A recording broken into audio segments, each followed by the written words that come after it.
Você está ouvindo Jornal da Mais, primeira edição. Você está ouvindo, você está acompanhando o Jornal da Mais, primeira edição. 7h26. Participe, 3446-6000, liberado para a sua importante participação aqui nos estúdios. A Ariane Machado, que é professora da Unespar e Unifatesc. O tema que vai ser tratado neste bate-papo é reforma tributária e economia em geral. Deixa eu passar aqui para a Bárbara Brandão fazer a primeira pergunta para a Ariane. Bárbara. Isso, só para a gente informar o nosso ouvinte, o Senado aprovou então no dia 8 de novembro, em 2 turnos, a proposta de emenda à Constituição da reforma tributária. Com isso, o texto voltou então para a Câmara dos Deputados, já que os senadores modificaram alguns pontos aprovados anteriormente. Esse tema é um tema muito discutido há mais de 30 anos no Congresso, então nós estamos falando nesse assunto para que a população, nossos ouvintes, também tenham mais conhecimento sobre esse tema. Professora, para a gente começar, então, explica para a gente os principais pontos desta reforma, o que vai mexer no bolso, né, da população. Bom dia, é um prazer estar aqui com vocês, falando um pouquinho sobre esse assunto, que realmente está em pauta aí, né, nos jornais, a gente tem escutado falar muito. Eu acho que o importante a gente destacar é que essa reforma busca simplificar, né, a forma de tributação aí. A gente sempre teve, o nosso sistema tributário é muito complexo, né, um dos mais complexos do mundo. A gente tinha a questão da tributação em cadeia, aí, de um imposto em cascata, né, que era algo que prejudicava muito tanto o consumidor quanto empresas. Então, assim, a principal medida é a criação do IVA, né, do Imposto de Valor Agregado, Imposto sobre o Valor Agregado, que ele, então, ele unifica, né, os 5 impostos, né, que a gente tinha, e ele viram 2 impostos principais. Então, o Imposto Federal, o PIS, o COFINS e o IPI, eles vão dar origem à Contribuição sobre Bens e Serviços, que é a CBS, que é de competência federal. E com relação ao ICMS e o ISS, eles vão ser unificados, né, que vão virar o Imposto sobre Bens e Serviços, que é o IBS, que é uma gestão compartilhada daí entre estados e municípios, tá? Então, esses impostos aí no modelo IVA, eles não são cumulativos ao longo da cadeia de produção. Então, por exemplo, um item, né, quando o comerciante compra um sapato da fábrica, por exemplo, ele vai pagar imposto só sobre o valor realmente do bem final, né, e não sobre a matéria-prima, por exemplo, todo o processo produtivo. Então, isso busca simplificar. Uma coisa que é importante destacar também, que tem algumas medidas que acho que vão melhorar para a classe mais baixa, né, com relação à isenção ou redução de tarifas de alguns bens da cesta básica, né, que isso é bem importante. Então, são vários, né, o texto fala sobre vários aspectos que são importantes. Tem a questão do imposto do pecado, que é aquele que vai onerar mais bens que são prejudiciais à saúde, né, como cigarros e bebidas. Talvez, assim, a gente poderia dizer até que falta um pouco, onerar um pouco mais a empresa ou a indústria, né, que depreda o meio ambiente, que degrada, né, o meio ambiente. Então, a gente tem, sim, alguns impostos, né, que vão ser direcionados sobre esse aspecto. Medicamentos entram nessa lista aí? Medicamentos são bens que vão ter também um tratamento diferenciado, né, alguns tipos de produto que vão ter tratamento diferenciado, tá?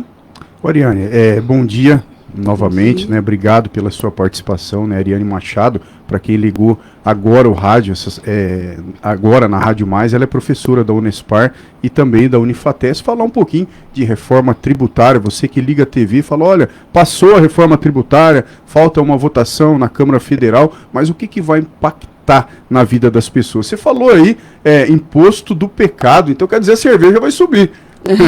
Possivelmente. Bebidas, não gostou, né, Fabiano? Não gostei. Coisas que são consideradas supérfluas, né? Que realmente o governo vai taxar cada vez mais, igual você falou, o cigarro, né? Entre outras coisas. Então, quer dizer, vai impactar realmente na vida das pessoas. Essa simplificação, você vê de uma maneira positiva, Ariane, ou não? Porque é o que você falou, a pessoa, o comerciante vai lá, compra a matéria-prima, ele já vinha pagando. Ele paga imposto desde o começo. Agora não, é algo mais simples, mais simplificado. Mas e os percentuais? São maiores? São iguais? Ou só serviu para simplificar mesmo? Não, na realidade tem alguns produtos, né, que vão ter o tratamento diferenciado, né, que vai ter uma redução, então, nessa taxação, né, e alguns, como a gente falou, vão ter uma taxação maior. Então, existem alguns produtos, né, que se considera serem importantes também estrategicamente para a economia que vai ter esse tratamento diferenciado, né? Cabe a gente destacar também algumas coisas que não mudaram, né? Por exemplo, entidades religiosas continuam sem pagar impostos. Isenção. Mas, ao mesmo tempo, a gente vai ter também um tratamento diferenciado com relação ao IPVA, né? Que passa-se a taxar, então, jatinhos e iates, né? Os transportes náuticos aí. Tá? A você que tem o teu iate aí, olha, né? Aí, doutor Ademir Jandói. O meu iate eu vou ter que pagar, mas o seu jatinho também, Fabiano. Isso. Então, e um imposto também, uma tributação progressiva sobre heranças também. Como é que é a herança, então, daqui para frente? Então, o direito de herança, né? O pai faleceu, por exemplo, e aí é passado para os filhos e tem aquela... né, imposto inter vivos, né, ou causa-mortes, nesse caso da herança. Vai ter uma mudança nessa tributação também. É uma cobrança progressiva, né, desse imposto de transmissão, causa-mortes e doação, tá, em razão do valor da herança. O valor exatamente eu não sei te dizer. Mas vai mexer nessa... hoje está em torno de 4%, salvo engano, então deverá mexer aí nessa tributação. É um texto bem extenso, né, tem muitas nuances, muitas questões, né, então... O que mexe realmente com o bolso do brasileiro trabalhador, doutora Ademir Jandói e Bárbara, e a nossa querida Ariane que está aqui nos estúdios, é a cesta básica, né? Que é o arrozinho, o feijãozinho, a comida do dia a dia do brasileiro. Então aí vai ter redução. Isso, exatamente. Porque o que a gente tem, né, hoje, uma questão que é bem debatida e bem falada aqui, a gente paga muito o imposto indireto, né? No Brasil a maioria da tributação é sobre o imposto indireto, que é aquele que incide sobre a circulação de bens e serviços. E é algo que aí a gente acaba tendo esse tratamento que o pobre, né, vamos dizer, aquele que tem uma renda mais baixa, proporcionalmente acaba pagando mais impostos do que o rico. Então, de fato, o imposto direto, aquele que incide sobre a renda, sobre bem e patrimônio, ele é o mais justo, vamos dizer assim, né? Que daí é o que, né, quem realmente tem uma renda maior vai acabar pagando mais. O brasileiro trabalha quantos dias por ano só para pagar imposto? Trabalha 6 meses. 6 meses? 6 meses para pagar o imposto do ano inteiro. Complicado, né? Complicado. Professora, você disse anteriormente que haverá um período de transição aí para a unificação desses tributos. Comenta um pouquinho sobre esse assunto para a gente. Então, em o texto sendo aprovado, né, voltando com algumas observações que foram feitas e algumas solicitações, a gente vai ter por volta de em 2026, eu acho que inicia de fato, né, essa fase de transição. São algumas etapas, né? Em 2026, a gente vai ter a alíquota teste de 0,9% para essa contribuição de bens e serviços, que é via federal, e 0,1% para o IBS, né, que são esses impostos de valor agregado compartilhados entre estados e municípios. Em 2027, a previsão é que PIS e COFINS deixem de existir, tá, em 2027. Depois, em 2029 e até 2032, a redução paulatina das alíquotas de ICMS e do ISS. Tá? E a elevação gradual, então, desse IBS, que é o Imposto sobre Bens e Serviços, tá? São esses dois impostos, então, que vão compor esse IVA, né? Que é o Imposto de Valor Agregado. Então, a gente tem aí, teoricamente, que até 2027 já teria sido feito, entre 27 até 32, já feita toda essa transição. Tá? Muito bem. Olha, você que ligou o rádio nesse momento, né? Estamos entrevistando a professora Ariane, tá? Falar um pouquinho de reforma tributária. Ela que é professora de Economia da Unespar e também da Unifatesc. Falando um pouquinho, né, eu sei que a reforma é extensa, mas falando em alguns pontos aí bem interessantes para a população saber. Ô, Ariane, desde o começo do ano, esse novo mandato do Lula, né, o Lula 3, o governo vem com uma verdadeira queda de braço em relação à taxa de juros, né? O governo quer que baixe a taxa de juros. Como é que funciona isso? Quem que decide isso? É os banqueiros que estão ganhando muito? O que vai impactar na vida das pessoas se houver mesmo uma redução de juros? Isso é muito interessante, né? Porque os juros, a gente tem que pensar assim, que juros é o custo do dinheiro, né? Então, é claro que é bom que para todos que o juro seja baixo, né? Que você, com certeza, melhoraria suas condições, padrão de compra, tudo, e inclusive para as empresas, para investimentos, para... Os juros básicos da economia, ele está atrelado à taxa Selic, né? A taxa Selic é a que remunera os títulos públicos. Não é a taxa que é cobrada aí né, que os bancos adotam, mas ela é a que baliza, né, vamos dizer, que orienta, né, as demais taxas. De fato, a gente sabe que juros menores levam a maior crescimento econômico. Então, né, o governo, a tendência é que queira realmente que reduza. A gente tem o Banco Central como um órgão independente, vamos dizer, né, que adota a política, que faz a política monetária no país, né? Então, como que o Copom, que é o Comitê de Política Monetária, como que ele toma decisões com relação aos juros?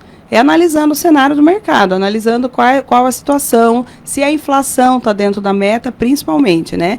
Que a gente, desde o governo Fernando Henrique, então, tem o regime de metas de inflação, que sempre foi mantido em todos os governos, que é analisar sempre a inflação, se ela está dentro da meta, para poder adotar medidas. Então, a gente vê que existe um cenário favorável para essa redução, né? Uma redução que vem ocorrendo também em vários países do mundo.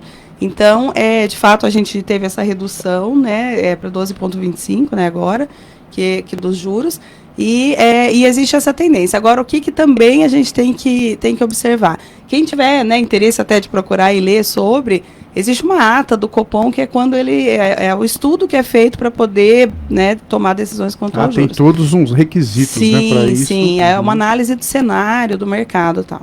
Então, e agora é importante destacar que existe uma pressão também da inflação aí por conta de questões climáticas, né? Então, pode ser que essa queda, não sei se ela vai se manter, porque a gente teve aí, como todos, né, sabido já, esses períodos intensos de chuva agora, que afetou muito a produção agrícola, né? Produtos como arroz, tem uma expectativa de aumento, assim, muito significativo no valor. Produtos são commodities, né? Exato, Então, existe essa tendência, essa questão de onda de calor também, que vem afetar muitos setores. Daí existe uma pressão de inflação até por produtos relacionados a ar-condicionado, por exemplo, ou a própria tarifa de energia. Né? Existe uma tendência para subir por conta dessa onda de calor também. E ontem eu vi uma matéria que o ar-condicionado está em cerca, chegando quase 30% do gasto total de uma casa. Exatamente. O ar-condicionado. Então, a gente tem que considerar isso, né? Eu acho que a questão do fator climático é algo muito importante. Então, até existem alguns críticos, já retomando sobre a reforma tributária, dizendo que faltou um pouco isso, sabe? Onerar mais setores que são mais, né, que trabalham com, vamos dizer, matérias-primas, ou tem processos produtivos que agridem mais o meio ambiente, né? E desonerar aquilo, isso tem, tá? Tem na reforma também uma certa desoneração para cooperativas, para tipos de economia circular, né, que fala que hoje são novos modelos econômicos, de associativismo, de reciclagem, de reaproveitamento de materiais, essas coisas que são setores que são favoráveis, né, para a questão ambiental, tudo, para reduzir os danos, né, e os impactos ambientais. Ariane, temos que ir para um rápido intervalo comercial. Na sequência, voltamos com esse tema. Estamos aqui recebendo nos estúdios Ariane Machado, que é professora da Unespar e Unifatesc, falando do tema da reforma tributária. Só para informar, esse ano de 2023 trabalhamos 147 dias só para pagar imposto. 147 dias.